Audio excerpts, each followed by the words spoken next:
Uber is an American multinational ride-sharing corporation that has cemented itself as one of the key leaders in its industry. It is one of the largest ride-sharing companies in the world, with operations on multiple continents. Uber, however, faces a variety of challenges holding it back from further success. Aside from competition or regulation, many challenges faced by the corporation stem from issues in organizational behavior. Colloquially, it is an employer known for a toxic work culture, poor compensation, and a general lack of care for its employees and drivers.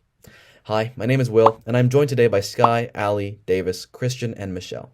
We'll first be discussing the problems faced by Uber today, our recommendations and available courses of action, and mechanisms of evaluation. Uber's deep-rooted organizational behavioral problems ripple through the organization and ultimately affect their productivity and, in turn, profit. The first problem with Uber is its unhealthy workplace culture. Management has fostered a competitive, non-supportive work environment, which has resulted in the backstabbing of coworkers and superiors to get ahead, as well as discrimination and sexual harassment. Poor workplace culture makes it difficult for Uber to attract and retain talent. Attention was first brought to Uber's unhealthy culture when Susan Fowler, a former engineer at Uber, posted a blog post in 2017 upon leaving the company. In the post, she describes the company's culture as a political war raging within the ranks of upper management, where managers fight and undermine their peers to get ahead. Projects are constantly abandoned, objectives and key results are changed frequently, and organizational priorities are unclear. As a result, Uber employees are not motivated. Projects going to waste after investing time and knowledge makes a worker feel unvalued. In turn, this leads to low job satisfaction. The other critical problem for Uber surrounds the insufficiently low wages and the lack of motivation for drivers. With high expenses and low wages, drivers are earning little to no profits. In addition, since drivers work as contractors, they receive no raises, promotional opportunities, or employee benefits. Along with dangerous working environments caused by the pandemic, motivation and job satisfaction has been at an all-time low. With no promotional opportunities or raises and a lack of performance pay, there is no incentive for drivers to become better at what they do. This lack of incentives causes drivers to lower the quality of their services, as they are paid the same regardless. Furthermore, goal setting is an important managerial activity for companies to motivate their workers. These need to be specific, challenging, and rewarding, allowing companies to strive to be better. However, Uber fails to implement these features, causing drivers to have little to no motivation. There is also a lack of intrinsic and extrinsic motivators. For intrinsic, Uber nullifies any feeling of achievement, accomplishment, or challenge through a system that awards laziness with a lack of promotions and raises. The extrinsic motivators are diminished through low wages, lack of career development, and lack of evaluation. These factors result in lack of motivation and incentives, which lower job satisfaction rates, leading to high turnover, low job performance, and reduced quality of services. The effects then bring consumer dissatisfaction, further plummeting Uber's reputation. Here's some recommendations to help solve the issues with the organization. It is no secret that there is a general lack of motivation and happiness for Uber drivers. As paid contractors, Uber is not obligated to pay its drivers for any breaks.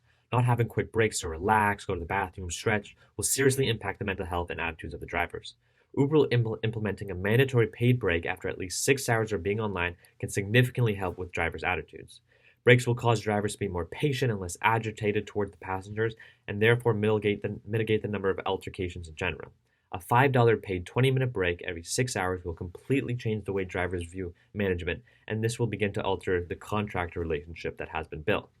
Another way to increase worker behavior is to add incentives for drivers so they continue their good behavior. Currently, Uber has a rating system that allows passengers to rate their Uber on a scale of 1 to 5. Using this rating system to their advantage and paying employees extra for receiving high scores will only drive incentives and give them an extra reason to be extra nice. Most Uber drivers do not get trained at all and have no reason to go out of their way to be nice to their customers. But this incentive program can help attitudes for drivers, and as a result, the customers change for the better. From an internal perspective, there's multiple actions that need to be taken to repair the current culture of Uber, as well as begin to develop a new, more positive one. Firstly, the sexual misbehavior in the workplace is an issue that must be addressed. Bo-Young Lee, the Chief Diversity and Inclusion Officer at Uber, as well as the HR department, must begin to investigate these issues, as well as train employees in equity, diversity, and inclusion to ensure a shift in culture where employees begin to feel comfortable to work at Uber. To improve employee satisfaction moving forward, we're recommending implementing a professional development allowance to all employees, with allowances ranging in seniority. This will improve their skill set and confidence in their abilities, whether it be through conferences or one-on-one coaching. They can begin to develop themselves. As well, this will lead to a decrease in stress at work and hopefully improving job satisfaction for all employees. Overall, these steps will ensure that employees at Uber feel valued and invested in by their company, leading to a more productive and a safer environment to work in for all. 3 evaluation criteria have been identified to evaluate the above recommendations. They are ease of implementation, sustainability of Uber's operations, and consistency of Uber's value. For the first recommendation, Uber should be able to conduct it immediately and easily. They should be able to modify the contracts as soon as possible by involving paid breaks and develop a rating system in their app to allow customers to rate the services. Since Uber pays an additional $7 on drivers' breaks, Uber is expected to see a $7 increase in revenue on average per driver to ensure that the company can sustain itself in the long term.